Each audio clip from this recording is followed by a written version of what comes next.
halal cosmetics. Could this be the next big thing in Islamic retail? We meet one woman who's putting her money where her mouth is. Jeremy Howell reporting from the oldest kibbutz in Israel. Now, we've all heard of halal food, but what about halal cosmetics? And is it the next big thing in Islamic retail? Layla Mandi, a Canadian who converted to Islam, was alarmed to find that many of the creams she used contained either pig or alcohol extracts, and she created her own range of halal cosmetics. Stephanie Hancock, who's had a very busy week, met her. It's the start of the day for cosmetics queen Layla Mandi, and with appearance all important in her trade, getting her look right is key. Layla used to work as a makeup artist in the US and her native Canada, but it was only when she converted to Islam 3 years ago that she started wondering what was actually in the products she used every day. And someone who's not born into a culture or a faith tends to ask a lot more questions than people who are born into the culture or the faith. So one of the questions that I asked when I was learning about Islam was, what about skincare? Can you use products that have pork in them or pork derivatives? And the answer was absolutely not. I would read the back of each bottle and find out which ones had these ingredients in it and which ones did not. To my surprise, most did. And I decided, wow, I mean, if I'm going to be Muslim, I should probably stop using these kind of products. So I couldn't find any. I decided this is probably my opportunity to make a business for myself. Layla soon set about creating her own halal skincare products, which contain neither pork derivatives nor alcohol. She now sells them in this gift shop in Dubai and also has a contract with Saudi Airlines. But it took 2 long years working with dermatologists to find a formula she was happy with.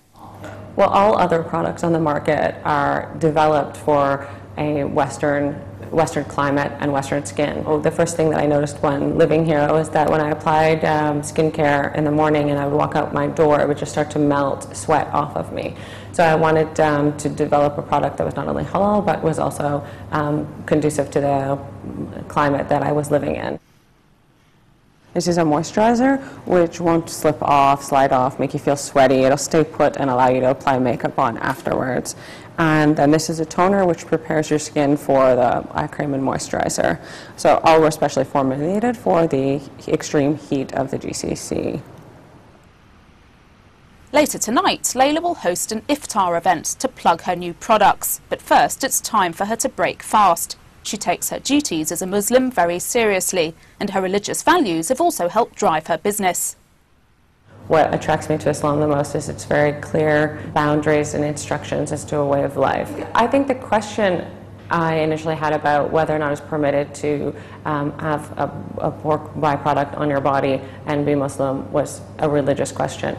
To develop a business, I think, is very entrepreneurial. That side, I think, is definitely more Western.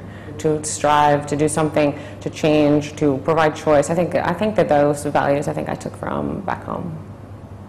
Tonight's event at an upscale boutique in Dubai is an opportunity for Layla to tell would-be clients about her products. So getting her message across tonight is key. Ironically, the Gulf region is the least informed about a halal brand. Muslims in England, Muslims in France, Muslims in Denmark, they're asking more questions about halal skincare than the GCC region. The reason why I came to Dubai was to understand my potential client better, so it made sense for me to come and be here. Layla's business may just be getting off the starting blocks, but she still has big ambitions for the future. Initially, I just wanted to develop a product line, and now I would like for it to become profitable for myself. Next is going to be a complete line. Right now I have 4 products. I'll expand that to about 11. And then, of course, I want to have hair care, body care, and cosmetics. I'm working on all of these at the moment. I want them to be very competitive on the market. I want them to look cool, feel cool. I want them to be better than any products on the market. And it's a one-man show right now, being me, so it just takes a little bit of time. Layla Mandi speaking to Stephanie Hancock there. Well, I hope you've enjoyed the programme. We just have time to see how the region's main markets finished the week. And remember, we'd love to hear from you. Our email address is middleeastbiz@bbc.co.uk. Now, next week, we're back in Morocco.